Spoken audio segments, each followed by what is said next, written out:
మరి కాసేపట్లో జనసేన 12వ ఆవిర్భావ దినోత్సవం ప్రారంభం కానుంది. పిఠాపురం నియోజకవర్గం చిత్రాడ జన సైనికులతో నిండిపోయింది. ఇప్పటికే అధిక సంఖ్యలో జనసేన కార్యకర్తలు, పవన్ కళ్యాణ్ అభిమానులు భారీగా తరలివచ్చారు. ప్రభుత్వం ఏర్పడిన తర్వాత మొదటి ఆవిర్భావ దినోత్సవం కావడంతో భారీ స్థాయిలో ఏర్పాట్లు చేశారు. ఈ సభలో పవన్ కళ్యాణ్ ప్రసంగంపై సర్వత్రా ఉత్కంఠ కొనసాగుతోంది. సేనాని చాలా రోజుల తర్వాత పబ్లిక్ మీటింగ్ లో పాల్గొంటున్నారు.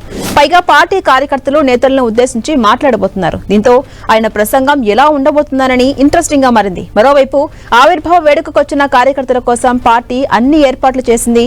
ఎండలు మండిపోతూ ఉండడంతో ఇబ్బందులు కలగకుండా ఏర్పాట్లు చేస్తున్నారు. ఇక ప్రత్యేకంగా సభ కోసం 14 ఎకరాల స్థలాన్ని సిద్ధం చేశారు. ఇందులో 50 అడుగుల ప్రజావేదికతో పాటు వీఐపీలు, వీవీఐపీలు కూర్చునేందుకు ప్రత్యేకమైన గ్యాలరీస్ ను సిద్ధం చేశారు. గోదావరి జిల్లాల నాయకులను స్మరించుకునే విధంగా రాజారావు బహదూర్, డొక్కా సీతమ్మ, మల్లాడి సత్యలింగ నాయకర్ పేరు మీద 3 ద్వారాలను ఏర్పాటు చేశారు. ముఖ్య నేతల కోసం సభాస్థలికి సుమారు 500 మీటర్ల దూరంలో హెలీప్యాడ్ ను కూడా ఏర్పాటు చేశారు. ఈ సభకు 2 లక్షల మంది ప్రజలు హాజరవుతారని అంతా అంచనా వేస్తున్నారు. సుమారు 2000 మంది పోలీసులతో బందోబస్తును ఏర్పాటు చేస్తున్నారు. 75 సీసీ కెమెరాలు, 4 ప్రాంతాల్లో భోజన కౌంటర్లు, మజ్జిగ, మంచినీరు, ఓఆర్ఎస్ ప్యాకెట్ల ఏర్పాటుకు సిద్ధం చేశారు. ఇక ప్రశ్నించడమే ప్రధాన లక్ష్యంగా పార్టీ పెట్టి ప్రజల సమస్యలపై గల్లం విప్పుతూ 12 వసంతాలను పూర్తి చేసుకున్న జనసేన ఆవిర్భావ దినోత్సవం వేడుకలు అట్టహాసంగా జరగబోతున్నాయి.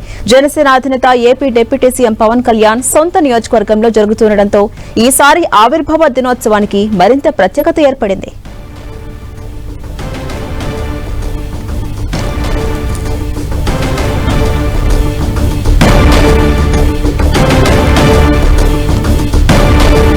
ఇక జనసేన పార్టీ ఆవిర్భావ సభకు సంబంధించి మరింత సమాచారం మా ప్రతినిధి సతీష్ అందిస్తారు. నియోజకవర్గంలో జరుగుతున్న జనసేన ఆవిర్భావ సభకు జనసేన నాయకులు ఒక్కొక్కరుగా అయితే సభకైతే చేరుకున్నారు. ప్రస్తుతానికైతే మాత్రం పిఠాపురం మాజీ ఎమ్మెల్యే పెండూరు దొరబాబు మనతో పాటు ఉన్నారు. చెప్పండి, అంటే ఈ సభ ఏ విధంగా జరుగుతుంది, అసలు ఎలాంటి ఉత్సాహం ఉందంటారు? ఈరోజు జనసేన పార్టీ 12వ ఆవిర్భావ సభ అది అధికారంలోకి వచ్చిన తర్వాత ఈ పిఠాపురం నియోజకవర్గంలో చేయడం అనేది ఒక శుభ పరిణామం. ఎంచేదంటే పవన్ కళ్యాణ్ గారు ఈ ప్రాంత ప్రజానం, ఈ నియోజకవర్గ అత్యధిక మెజార్టీనిచ్చి ఆయన నెగ్గించడమే కాకుండా ఈ 9 నెలల కాలంలో ఆయన చేసినటువంటి పనులు, విధి విధానాలు చూస్తుంటే ఆశ్చర్యపరిచే విధంగా ఉంది. ఓ పక్కన రాష్ట్రంలో ఉప ముఖ్యమంత్రిగా ఆయన బాధ్యతలు చూస్తూ కూడా నియోజకవర్గాన్ని సంక్షేమము, అభివృద్ధి 2 కళ్ళతోటి చూస్తున్నటువంటి వైనం ఉప్పాడ తీర ప్రాంతం. ఎప్పటి నుంచో శాశ్వత పరిష్కారం కోసం మేము అందరూ ప్రయత్నం చేసినా ఎస్టిమేషన్ల వరకే పరిమితమైంది. కానీ ఈ రోజుకి కూడా అది కార్యరూపం దాల్చినటువంటి పరిస్థితిని ఈ రోజున కేంద్ర రాష్ట్ర ప్రభుత్వాలతో సత్సంబంధాలు కలిగినటువంటి పవన్ కళ్యాణ్ గారు, జనసేన పార్టీ అధ్యక్షులు, ఆయన ప్రత్యేకమైన శ్రద్ధ పెట్టుకుని ఫైల్ని ఆల్రెడీ అప్పుడే సెంట్రల్ గవర్నమెంట్తో మాట్లాడటం, డిజాస్టర్ మేనేజ్మెంట్తో మాట్లాడటం, దాన్ని త్వరలో ఒక శాశ్వత పరిష్కారానికి ఆలోచన చేస్తున్నటువంటి విధానం. ఈ రకంగా సాగరమాల రోడ్డు, అలాగే సాగరమాల రోడ్డు ఆల్రెడీ రైతులకు డబ్బులు వేసేయడం జరిగింది. త్వరలో అది కూడా పని ప్రారంభించే పరిస్థితి. ఇలా చెప్పుకుంటూ పోతే ఈ నియోజకవర్గంలో ఒక అర్జీ ఇలా పెట్టుకుంటే చాలు సామాన్యుడికి.